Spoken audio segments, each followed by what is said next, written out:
Good morning everyone, and welcome back to another trip report. In this video, I'll be flying with Delta Airlines on their Boeing 717 from Jackson to Atlanta in economy class. Delta is the only airline in Jackson to offer curbside check-in, which was handy because it allowed me to skip the line. Even though the terminal was recently modernized, it still has a late 90s feel to it. In addition, it's very small and simple, which is what I love most about it. The airport has around 7 operational gates, unlike that map which shows 11, which are split into 2 concourses. Gates 15 through 19 are to the left, gates 1 through 4 are to the right. My gate today, which is gate 19, is in the west concourse and is one of 2 gates used by Delta. Gate 17 is the other, and gate 15 is currently unused. After an impressively short TSA screening time of just 4 minutes, we're in the concourse. Here's gate 15, which is usually used by Frontier, but they have suspended their operations for the time being. The concourse has very little options when it comes to shopping and eating. To my left you can see Hudson News and a small restaurant, and that's pretty much it for the entire concourse. Here we are at gate 19. My flight today is Delta Airlines Flight 3172, which should be departing on time at 11:10 a.m. One thing I found quite surprising was that there was free Wi-Fi available in the terminal. There were also charging stations and televisions at every gate area. This is gate 16, which previously hosted US Airways Express. Unfortunately, this gate has been permanently closed to make room for the restaurant that's across from gate 15. Here's today's aircraft arriving from Atlanta, November 934 Alpha Tango, a nearly 20-year-old Boeing 717-232 that was previously flown by Transworld Airlines and AirTran Airways. Boarding began right on time at 10:30 a.m. As I was seated all the way in the back of the plane, I boarded near the end of the boarding process.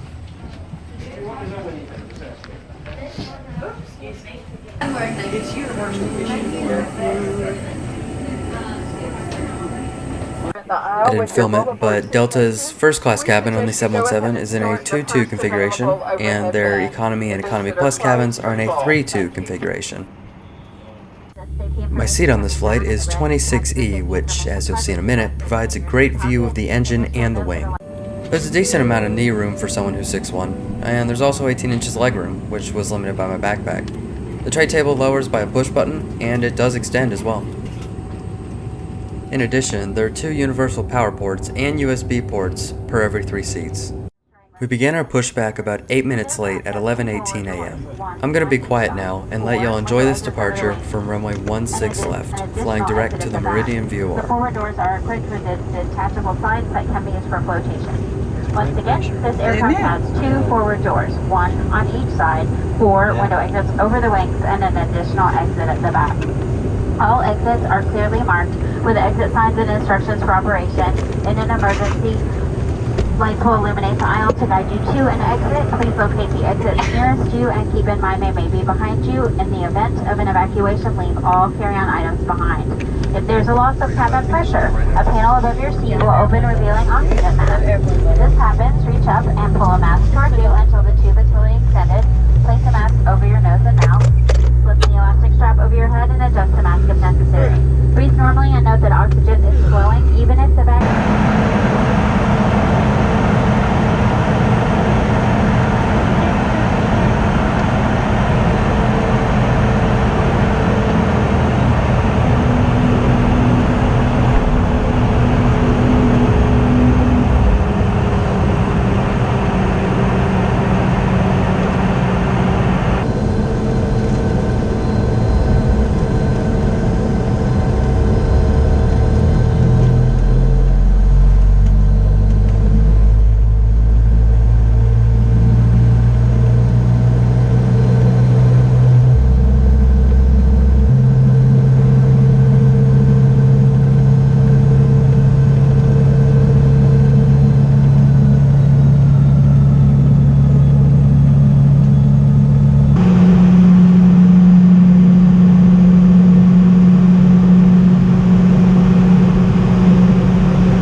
ceiling above me is the standard 3 gas per fan, 3 reading light setup, as well as the flight attendant call button.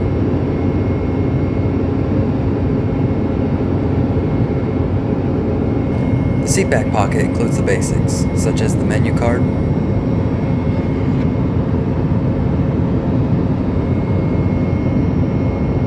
the entertainment card,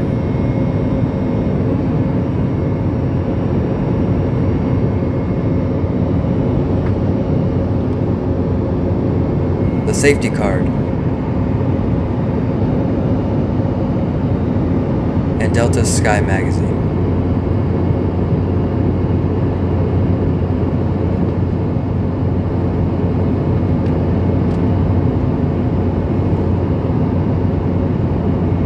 As we reached our cruising altitude of 33,000 feet, the flight attendants began walking through the cabin with the snack service. Unfortunately, due to the short duration of the flight, the choices were minimal, with water and coffee for drink choices, and Biscoff and Cheez-Its for snack choices.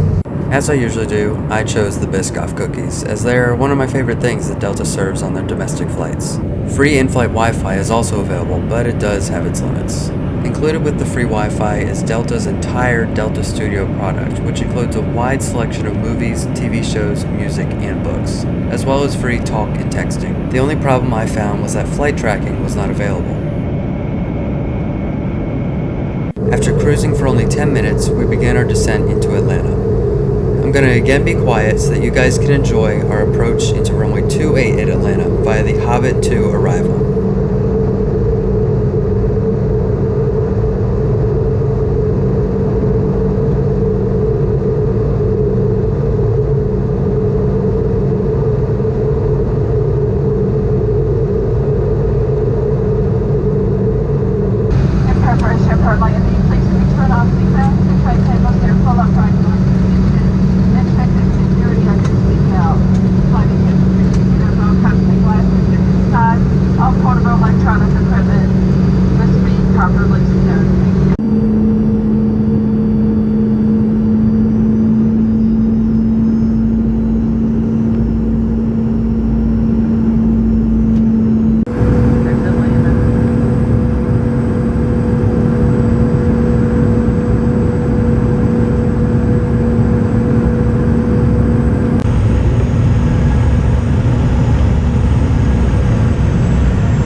With everything said and done, I was really impressed by this Delta flight. With the short flight time in mind, I boarded the plane expecting a small drink and a small snack, which is exactly what was provided to me. What I did not expect, however, was power outlets and free Wi-Fi. My expectations were exceeded on this flight, so I'd like to thank Delta for yet another great flight.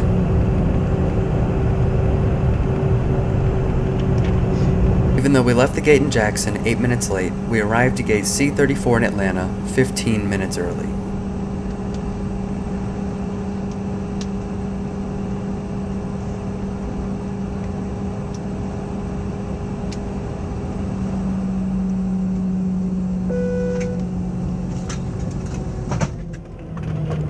Your doors for arrival and cross-check.